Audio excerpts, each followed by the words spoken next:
When you're ready to install the TM Quick R on your T300RS or TX wheelbase, watch all of this video a couple of times, then follow it step by step. Everything will be easier and you should have a successful installation. If you have a TSPC Racer or TSXW Racer, there is another video specifically for those models. A silicone mat will help protect your wheelbase and will catch dropped bolts and screws. A towel can also be used. Large and medium-sized Phillips screwdrivers and a 2.5mm hex driver are required. A magnetic parts holder keeps screws and bolts organized and ready to use. Needle nose pliers and small plastic prying tools will help in confined spaces or to remove plugs. A flush cutter is the best tool to cut zip ties, and some tape might be useful.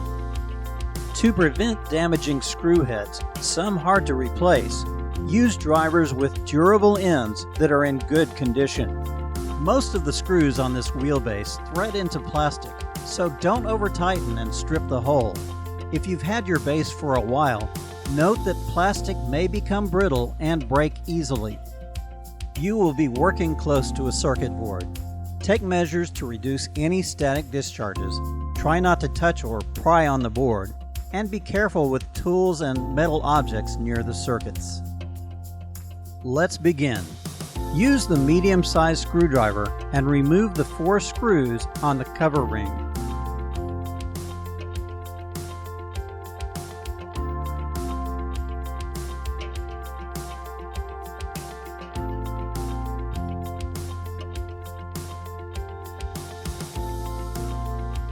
Now remove the 3 screws on the top cover.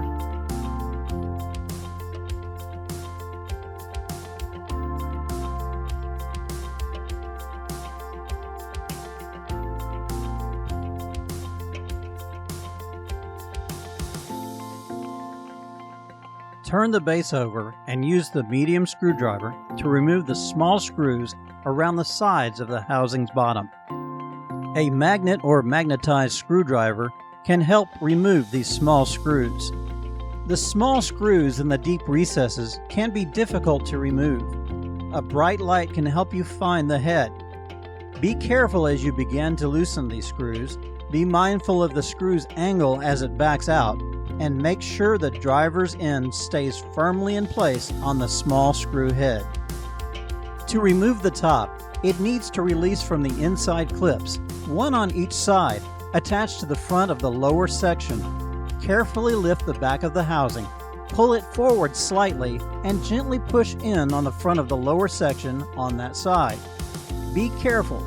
Too much force could break part of a clip or crack the housing, especially if you have an older base and the plastic is aged. If a tab is broken, the housing should still stay together once the screws are inserted and tightened. Carefully turn the base over, gently setting it on the front of the housing, the fan, and the motor.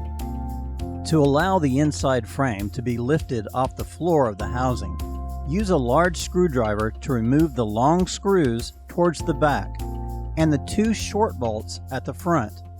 Do not remove the bolts next to the 2 hard mount metal threaded holes.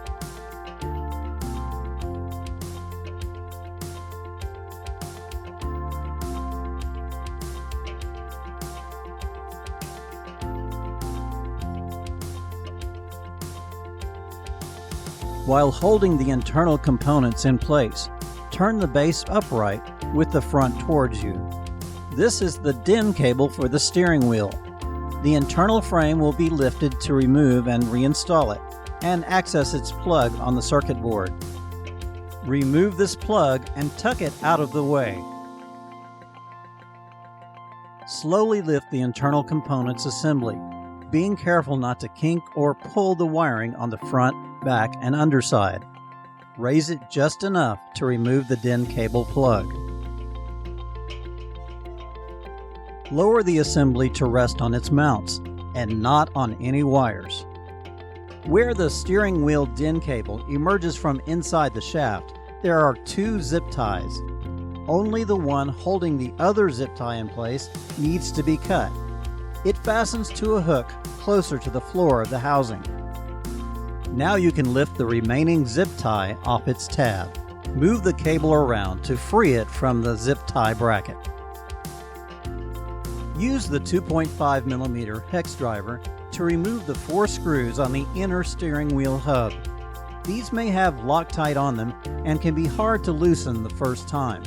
They have fine threads and are very long, so this will take a few minutes.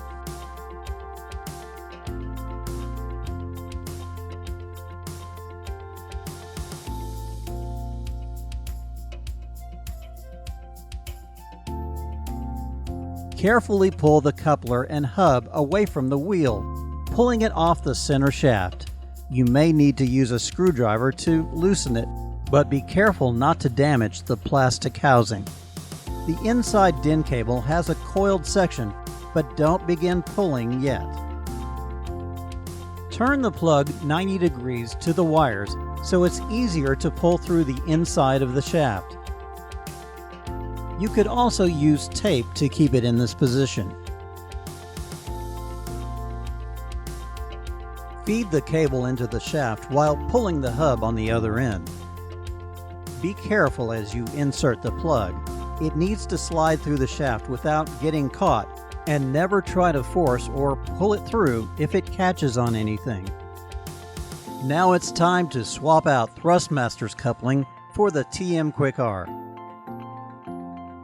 Pull the hub and cable out of the coupling. Then insert the cable and hub into the TM Quick R. This step is very important. Because of the design of the TM Quick R, the cover ring needs to be installed along with it, and it can't be installed later.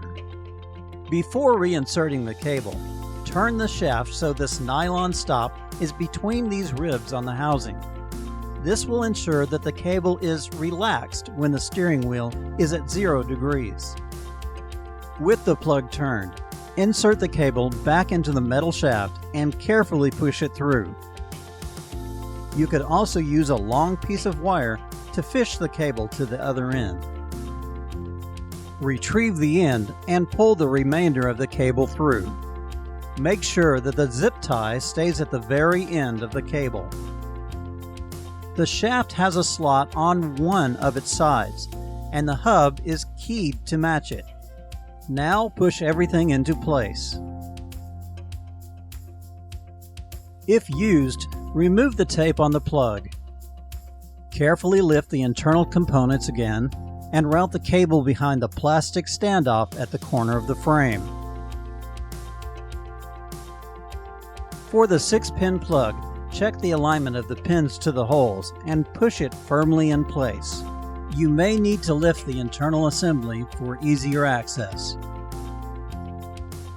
Place the assembly back to its installed position. Check that all wiring will not be pinched or damaged when reinstalling the housing screws.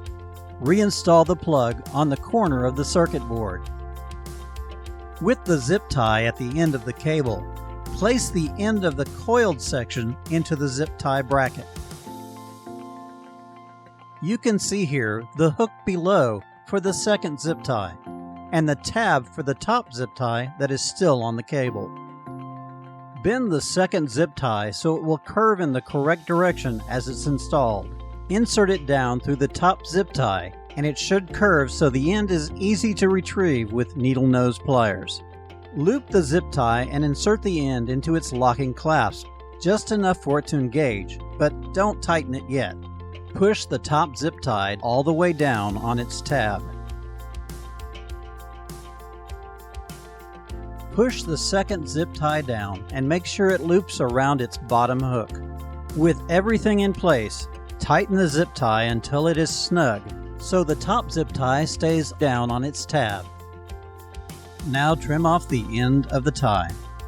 Carefully turn the base over, gently setting it on the front of the housing, the fan, and the motor. Use the large screwdriver to reinstall the 2 short bolts and 2 long screws that fasten the inner assembly to the lower housing.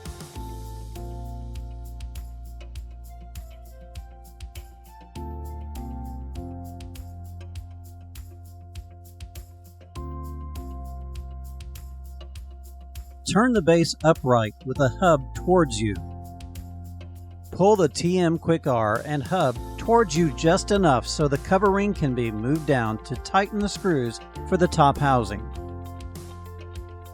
Press the top down and you'll hear it click in place. Use a medium screwdriver to tighten the 3 screws for the top.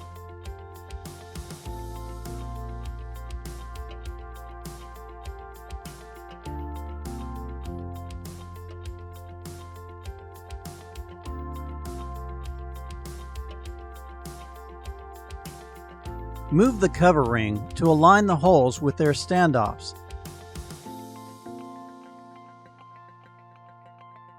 Use a medium screwdriver. Insert and tighten the 4 screws for the cover ring.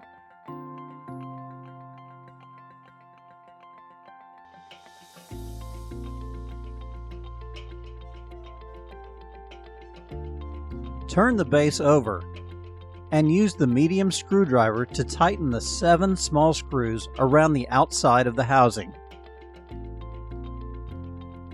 In these deep recesses, make sure the screw is being tightened at the correct angle. Keep the driver's end in place on the screw head and don't over-tighten and strip the plastic holes.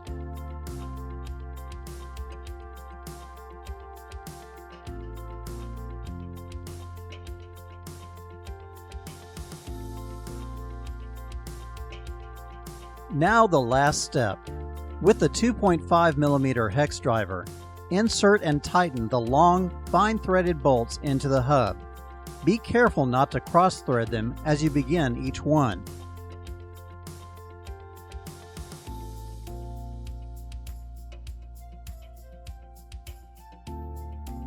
When the bolts are snug, alternate tightening opposite bolts until the hub is securely in place. The TM Quick R is now installed on your wheelbase. As before, you can use any Thrustmaster or third-party steering wheel, but swapping them is now easy and quicker.